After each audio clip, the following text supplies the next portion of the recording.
A'udhu billahi minash shaitanir rajim. Bismillahir rahmanir rahim. I welcome you back to another episode on the basis of Islamic thought and civilization. So today we shall be discussing the consequences of confusing constants and variables. When we talk about confusing constants and variables, we are talking about the application of constants and variables in the wrong context. That is the outcome of the misapplication of constants and variables. Now, this confusion leads to serious distortion because outcome depends on premises. The most important consequences of confusing constants and variables include 1. Confusing religion with religiosity. 2. Confusing unity with uniformity. And 3. Confusing creativity with innovation in a negative sense. And 4. Confusing following with blind imitation. And 5. Confusing constructive borrowing with total culture assimilation. So we are going to take these consequences one after the other. When we talk about confusing the deen, the religion, with tadayyun, which is religiosity, as we all know that religion, ad-din, is from Almighty Allah, while religiosity is the human application of religion. So, however, the source of religion is the Quran and the Sunnah, while religiosity is built on culture, the madhab, the sheikh, and country or era. So, religion is fixed, while religiosity changes with time, places, and people. So, let's say, for example, our salat, the 5 daily salat, is 5. That is Subh, Zuhr, Asr, Maghrib, and Isha. The use of hijab is fard. That is, it is obligatory. Riba is haram. However, how to make wudu? What color of clothes do you love? Which madhab you follow? How do you do dawah? These, they are different. So, these are religiosity. So, Allah made religion, while we, me, myself, or you, and the scholar, and the society made religiosity. That is why religion is different from religiosity. So, ad-dinu wahidun wa tadayyun muta'addidun. So, the religion is one. However, religiosity is multiple in nature. When we confuse religion with religiosity, now we need to know that religion is always divine and perfect, and it is unchanging. Religiosity is human and relative to changes. So, when we confuse religion with religiosity, there are 2 dangerous mistakes. One is that making variables into constants, and this will cause tashaddud. That is, we make the mutagayyirat, we make it to be thawabit. Then there will be tashaddud. That is, you take your culture and call it Islam. Like, for example, in religion, in Islam, we have to dress modestly. However, for we to now tell people that for they to dress modestly, they must wear jalabia, or they must wear buba, so that is, or they must dress in a particular way. That is religiosity. And when you do that, it means you are taking your culture, that is the norm of your own society, you are making it binding on people as part of religion. So the confusion here is that you tell people that when they don't dress the way you have told them to dress, that they are not practicing Islam, that they are not Muslim, just because they are not dressing the way you like. So then there will be excommunication of people, and we are going to push them away from Islam. Then that is when you see people that they will be doing takfir of people just because they don't abide, or they don't adopt their own way of life. So, and when there is that, we are going to lose a lot. We are going to lose many halal options because we made only one option, the religion. Then we split into groups because of that, and each will call the other group that what the other groups they are doing is not part of Islam, and there will be tafarruq in Islam. There will be tafarruq. So here we are trying to say that one of the dangerous mistakes of confusing religion with religiosity is that we are going to make variables to be constant. So the constant is dress modestly, but the variables is you can wear any type of clothes that you believe will make you to be modest, that will fulfill the condition of modesty as a Muslim. So that is but when there is confusion, we are not going to take that one, that is the type of clothes that somebody should wear. You not make it a religion, because that is when the confusion is going to start.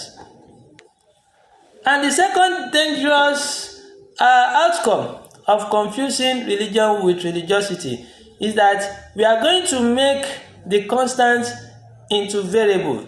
That is, we turn constant into variable, and that is here. That is, we are going to take Allah's law and call it just culture and opinion. For example, the issue of riba. Riba is haram, which is part of religion in Islam. It's haram. Zina is haram. Observing salat is fard. Then, when you now confuse it, people will now say that riba is just, in our society today, it's not haram because you cannot do without taking loan from the bank, and there is interest. So it is very important because they are doing business.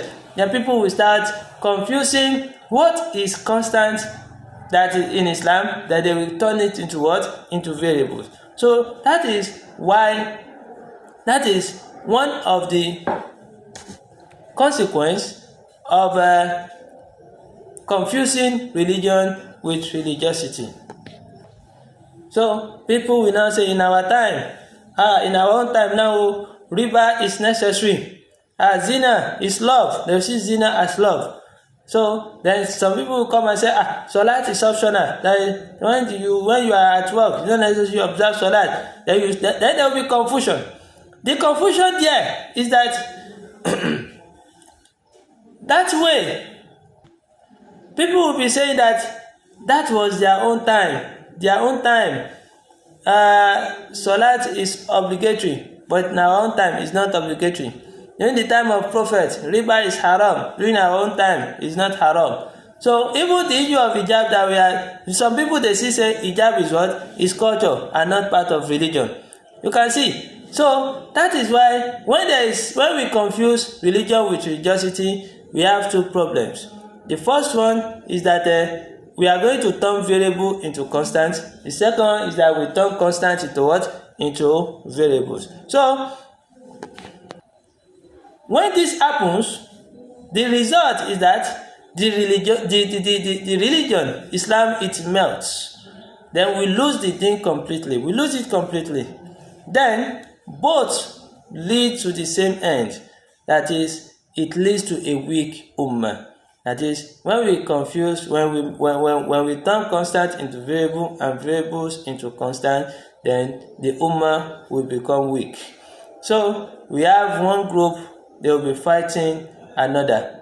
One group is fighting over bird, the birds. Some people will fight over birds, while the other group will be fighting will be fighting with those that doesn't observe Salat. Then, however, Allah has told us that وَلَا تَنَازَعُوا فَتَفْشَلُوا فَتَذْهَبَ رِيحُكُمْ. So there is a verse in the Quran that Allah has warned us that we should not argue. So because we are going to lose our strength when we argue. So that is why we have to avoid confusing religion with religiosity. So we have to note that the religion itself is the skeleton, and if we break it, then the religion will die. So see, the tadayyun is like that of the clothes, which can be changed, and we can change it based on the weather. So that is why we have to avoid confusing religion with religiosity. So when you make skeleton into clothes, then you have no body. And the religion, we have to keep it for Allah, and we keep religiosity for people. So, and Allah has also told us, He said, وَاعْتَصِمُوا بِحَبْلِ اللَّهِ جَمِيعًا, that we have to hold to the rope of Allah together in the constant, because the constant is what Allah has ordained us. That is the law of Almighty Allah, whereby the source is contained in the Quran and the Sunnah. So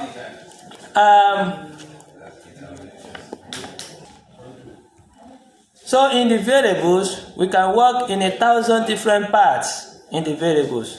So that is how we can become a one ummah. So in the past, we have one ummah, and we have different madahib, and there is no problem among the ummah then. So today, we still have the madahib, but the ummah is now breaking apart, because we have taken we believe that adopting only one madahib is the only solution to unity. However, it is not.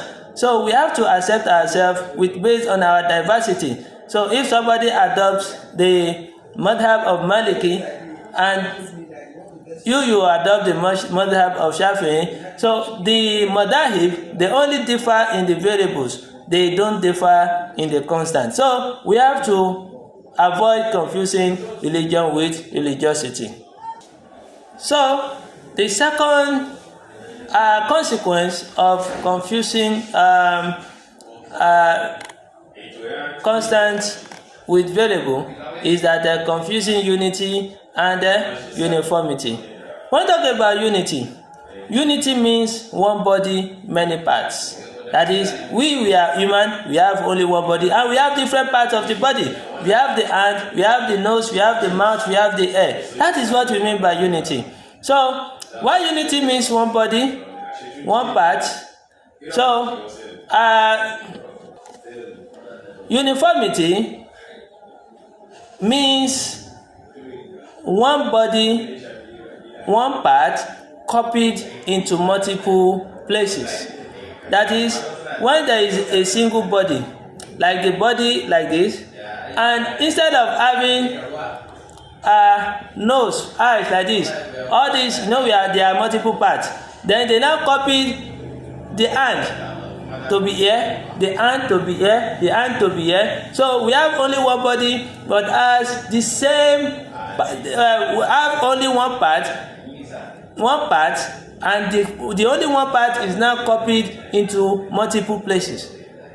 So let's take a tree as an illustration for for uniformity. When we talk about a tree, we have only one body, and it will have a branch, and that same branch is the same branch that we have in another part of the tree. The same leaf in a tree is the same leaf that we have in that same tree in other part of the body of that tree. So that is the example of uniformity. That is uniformity is different from unity. So, but in unity, you have a body and you have different parts on that body. So, human being is an illustration of unity, while a tree is an illustration of uniformity. So Allah Himself, He has encouraged us when He says, وَاعْتَصِمُوا بِحَبْلِ اللَّهِ جَمِيعًا. So the hablullah that Allah wants us to hold together is the Quran and the Sunnah, so which is the constant. So unity is built on constant. Why freedom arises from variables, and when we turn constant, when variables are turned into constant, then intellectual freedom is suppressed and leading to stagnation and making Islam appear incapable of addressing modern challenges. So the Khulafa Rashidun, they have the same Aqidah. However, they have different leadership style. So they have with different decisions, different clothes, and they are still unified. So, and there is unity among them. There is unity among them. So when we confuse them, that is when we confuse unity with uniformity, then we turn unity into uniformity. So when we confuse them, so instead of having unity, then there will be disaster. So then we are going to have two types of disaster. Now the first one is tashaddud. That is, you tell people that you must be like me. You must be like me. So being like you, just because you thought that will bring unity. No, you are only trying to bring uniformity.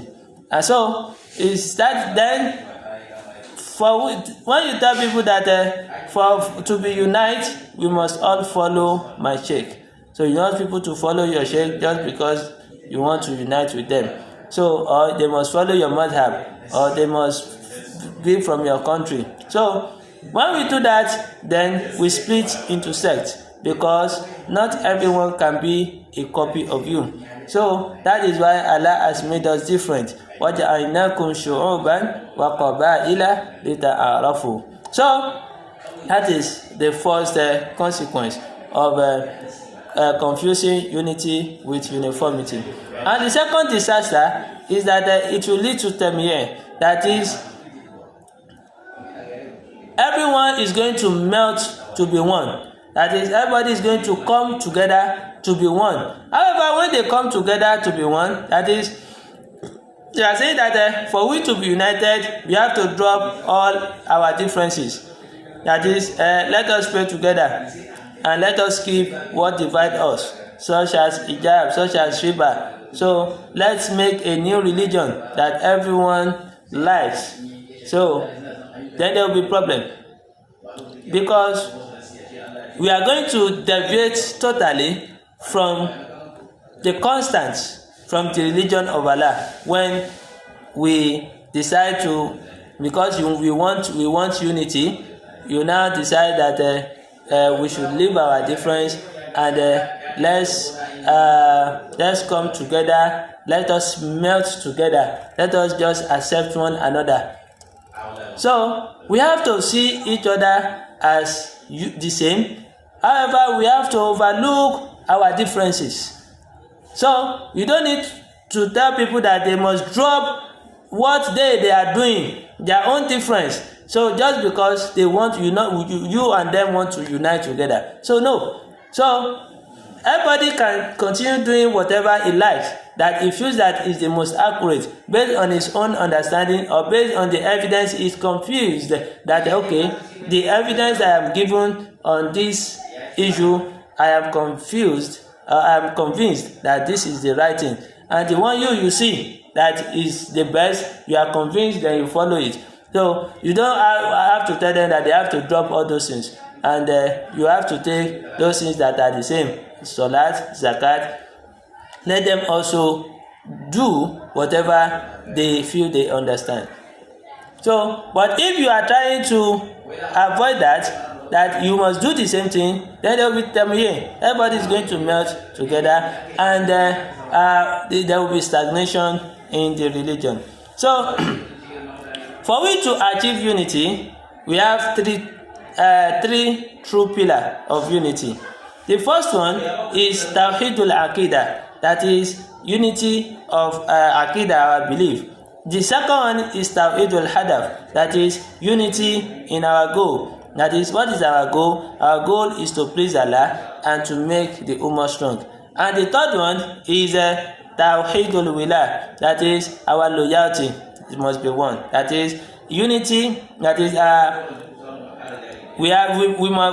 loyalty is for Allah and for the Messenger, and we must hate sin. So when we adopt that, then there will be unity. So true unity allows diversity within a shared framework.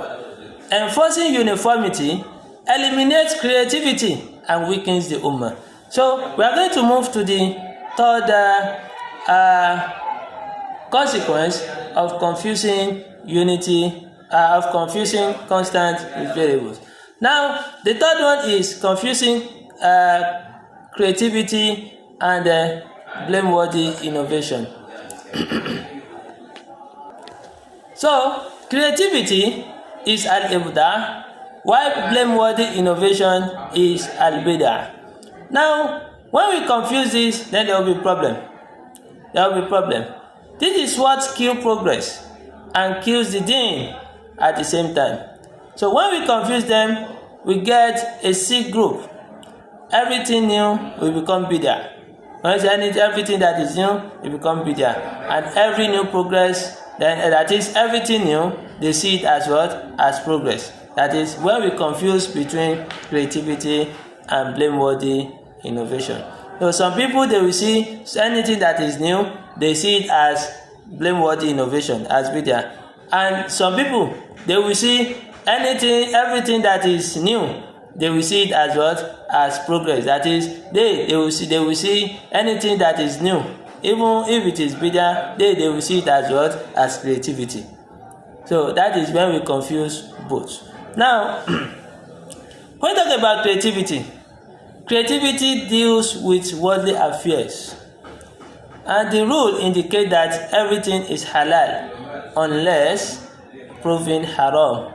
So that is the aslu of everything is halal, is permitted, except if it is proven as haram by the Quran and the Sunnah.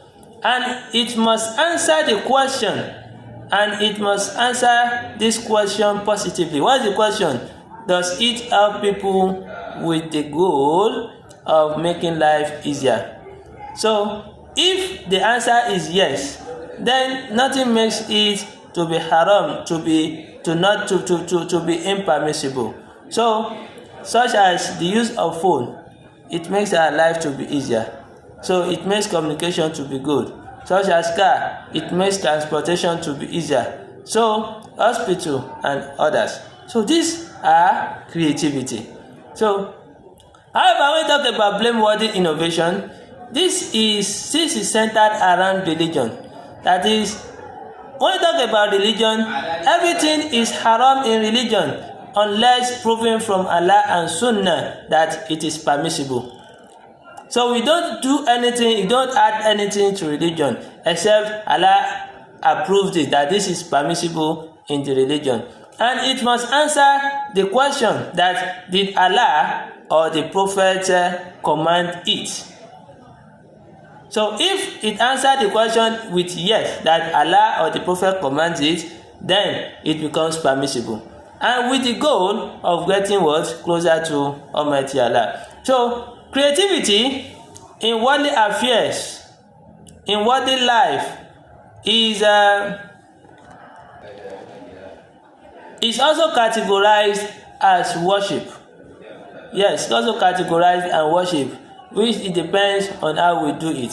So because al-ibda fi dunya ibadatun. So we Muslims, we should also be creative. And however, when you now innovate in religion, it becomes what? It becomes sin. It becomes disobedience. Because al-bid'atu fi din ma'asiyah. So the goal of creativity is maslaha, that is the benefit. And there is no text that forbids it. So that is why we have a text that says, Man ahdatha fi amrina hada ma laysa minhu fahuwa raddu. So that is, whosoever bring into this our religion what is not there, it will be rejected. So that is, for example, if somebody start praying six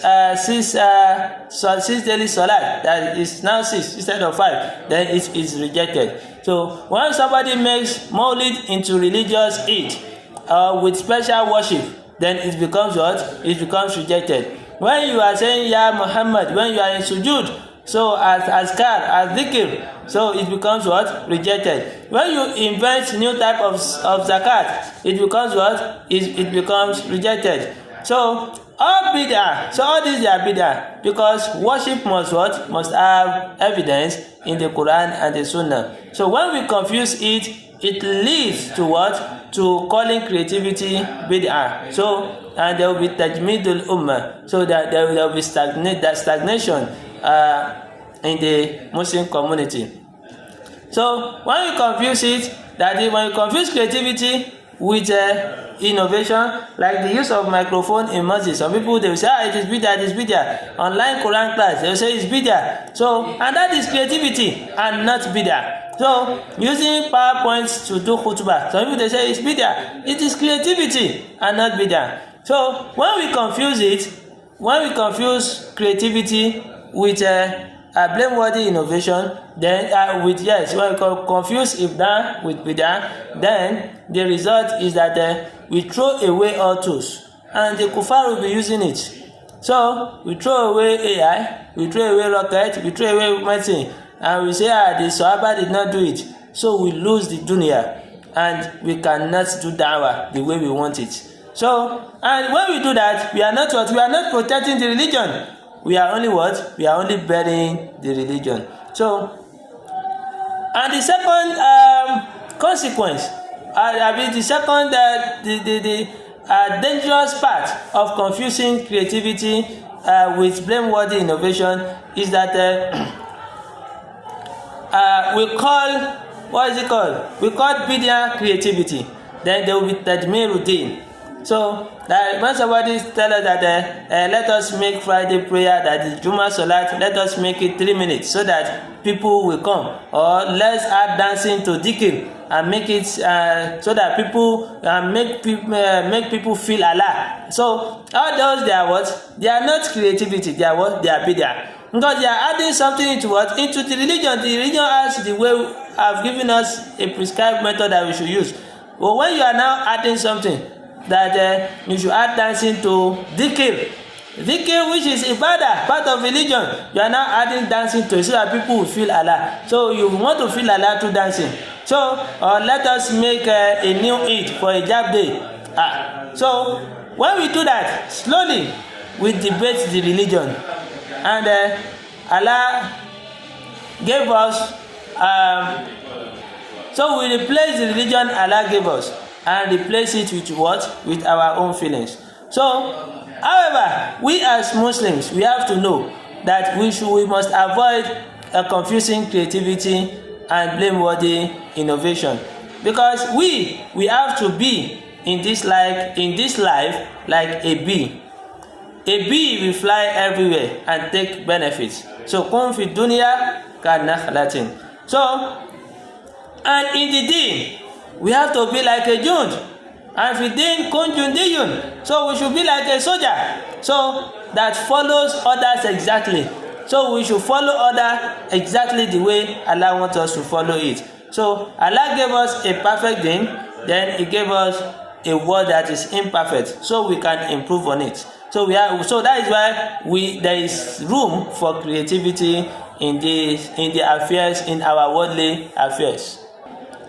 So the fourth one is confusing following and blind imitation. When talking about this, we said that this is one of the reasons why some Muslims have no backbone and others have no mercy. So, following means follow the proof. What did Allah and His Messenger says with active mind? And this leads to honor. These are those referred to as in the Quran as what? As ulul albab. However, when we talk about blind imitation, which is taqlid, so it is following what somebody says. So following what the person did. So following your sheikh, following your group, and say, this is how my group always do it. So it makes us what? It makes us asleep. It means we will not become active. We will not be conscious of Allah. So it made us unconscious, and it leads us to what? It leads us to disgrace. So these are the people. Those people that do taqlid, they are those that Allah refers to in the Quran, that they say that inna wajadna aba'ana ala ummatin. That is how we find our fathers that they are doing it. So that is why Allah never ordered us to do copy and paste. So that Allah says that in the Quran, Allah says, ittabi'u ma unzila ilaykum min rabbikum wala tattabi'u min dunihi awliya. That is, follow what has been sent down to you from your Lord, and do not follow others. Do not follow other allies beside him. So here we have to notice that he says follow what was sent down. And Allah did not say follow. It did not say who said it. It did not say who said it. It said what was sent down. So the Quran once against blind imitation. وَإِذَا قِيلَ لَهُمُ اتَّبِعُوا مَا أَنزَلَ اللَّهُ قَالُوا بَلْ نَتَّبِعُ مَا أَلْفَيْنَا عَلَيْهِ آبَاءَنَا. So, and when it is said to them, follow what Allah has revealed, they say, rather, we will follow what we found our fathers doing. So that was the excuse of Abu Jahl. So the excuse of every nation that rejected the prophet. So we have three levels of people. So we have some people, they study the Quran, the Sunnah, and they give rulings. And these are those in the position of the mujtahid. And we have some people, they are followers. So they hear the proof, they understand it, and they follow it. So these are the mutaba. And we have mutabe. These are the mutabe. So the followers. And we have the third one, the blind imitators. They will tell you, don't tell me proof, just tell me what to do. Tell me what I want to do, don't tell me the proof. So whether it is halal or it's haram, they don't care. So what they know is that my sheikh said I should do this, or this is what my sheikh said, and they do. So these are the muqallidun. So al-muqallidul a'ma. So Islam wants the first level and the second level. So the first level is for that of the scholars, while the second level is for we that we are not scholars. So, and what about the third level? It's dangerous. We Muslims, we should not be muqallid. So we should not be the type that we just be imitating people blindly. And when we confuse following with blind imitation, then the first consequence is that we reject scholars. We reject scholarship. So then that is when we see people saying that I only follow Quran and Sunnah. I don't follow madahib. I don't follow any madhab. So, but then the person will misunderstood an ayah and makes his own fatwa. So, and what happens? Then we have different people. That is 1,000 people, 1,000 fatwas. Everyone becomes sheikh of himself. And this is not following. This is what? This is ego. So, the right way is to follow scholars. But ask, where is your proof? That is the best way. So, and the second consequence is that we kill thinking. So, we kill thinking. Here, you see people, they will say that my madhab says. So, it is so then they will say that this is what my madhab says. And that this is how Islam should be. So, they will tell, don't show me other proof. My sheikh is always right. My sheikh is always correct. So then there will be problem. So what that is that we've always done it this way. So, and what is the result of this? Then the ummah becomes frozen, because there will be no ijtihad, there will be no solution. When new problems comes, so then we have no answer, because we didn't inherit it. That will be the end result of it. So, how do we follow correctly if you want to be a good follower? Then the first one is that in the Thawabit, there is no taqlid. We don't do taqlid in Thawabit. So in our Aqidah, you don't do taqlid. So in halal and haram, you don't do taqlid. So you follow, you must know the proof of everything you had or you want to do. So you can't say, I just follow my dad on Tawhid. No. That is Allah says, Fashalu ahla dhikr in kuntum la ta'lamun. So asking is the first step of following and not doing blind imitation. However, in the branches of Islam, taqlid is allowed. So if you are not a scholar, then it is okay to say, I follow Imam Maliki, I follow Imam Shafi'i. But the moment you see clear proof from the Quran and Sunnah, then you have to switch. Even Imam Shafi'i, he said, إِذَا صَحَّ الْحَدِيث فَهُوَ مَذْهَبِي. So that is, if an hadith is authentic, then that is my own madhab. So it means Imam Shafi'i did not say you should always follow him blindly. So when you see something that contradicts what Imam Shafi'i has told you, then you have to just follow the Quran and the Sunnah on that. So, and the third way of following is that you never worship the person. So immediately you say that my sheikh cannot be wrong, then you made him a partner with Almighty Allah. So when you talk about this, that is, those people, they are sirun wara ad-dalil. So they are behind the evidence. So when you tell people ana asiru wara ad-dalil, that I walk behind the evidence, so then you are doing blind imitation. So at-taqlidul ama, sorry, when you talk about what do I call it now? When somebody says ana asiru wara ad-dalil, that I walk behind evidence, it means you are doing, that is means you are a good follower. That is, you take evidence before you follow. You ask for proof before you do. But if you are doing taqlidul ama, that is blind imitation, then you will be the one that is saying ana asiru wara ash-shakhs. So that is, I am following so person.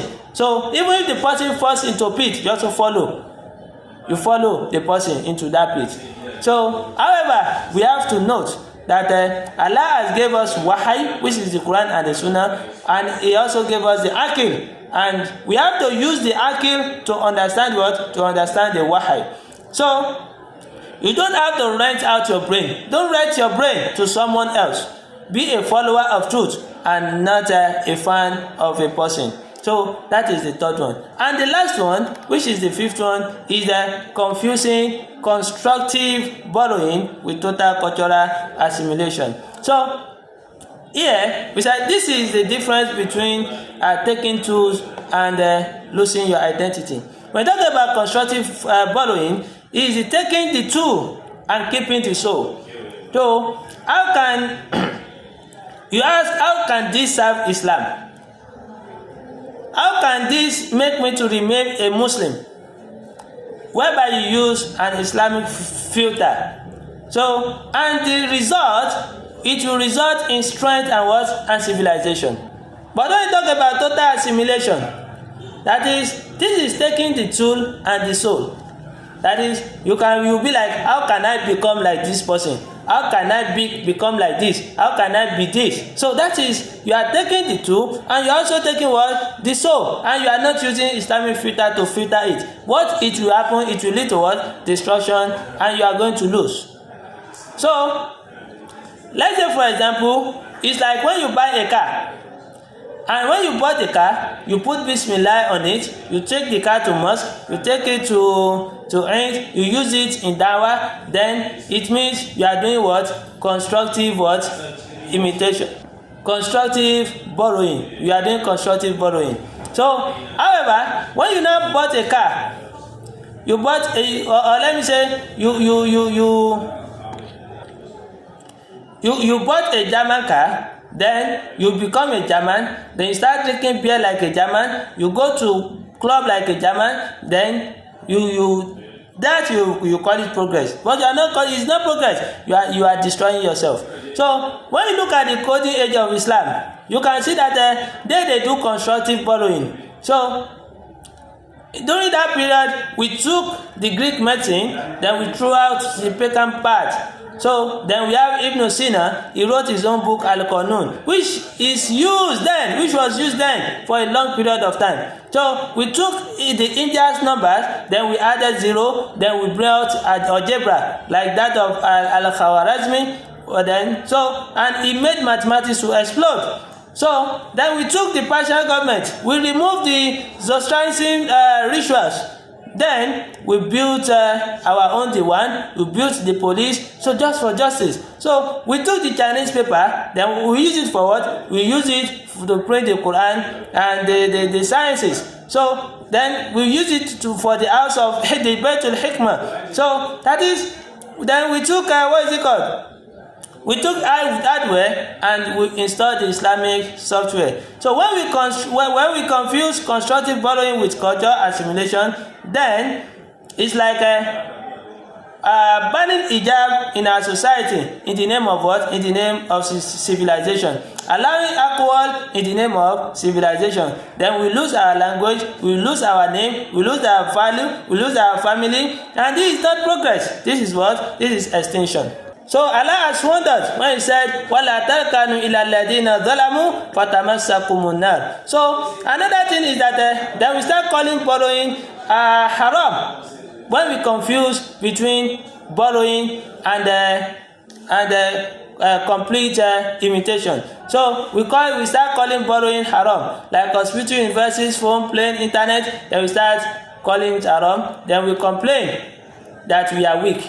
We are weak because we made ourselves to become weak. When you look at the prophetic model, the prophet did constructive borrowing in his whole life, because when you talk about the use of the trench during the Khandak, so he borrowed the idea from the Persian. So we took the writing system, he borrowed it, those people that are slaves, he hired them that, okay, you have to teach the Muslims, so for you to become free. So he did constructive borrowing. Like another thing is that he rejected the culture of the Arabs, and he took those things that are good there, he rejected the gambling, the idol worshipping, and he took that is, the prophet took the two but rejected those values. So that is why نَأْخُذُ مِنْهُمْ مَا يَنْفَعُنَا وَنَبْقَى نَحْنُ. So that is why in this world, we as Muslims, we have to be like a bee, that we fly everywhere. We fly everywhere. So we fly everywhere. So everywhere, we take flower of civilization, but only come back with honey for the ummah. So don't come back as a fly carrying germs. So this is where we are going to stop today. So in the next class, we are going to be talking about manifestation of intellectual illiteracy. Assalamu alaikum wa rahmatullahi wa barakatuh.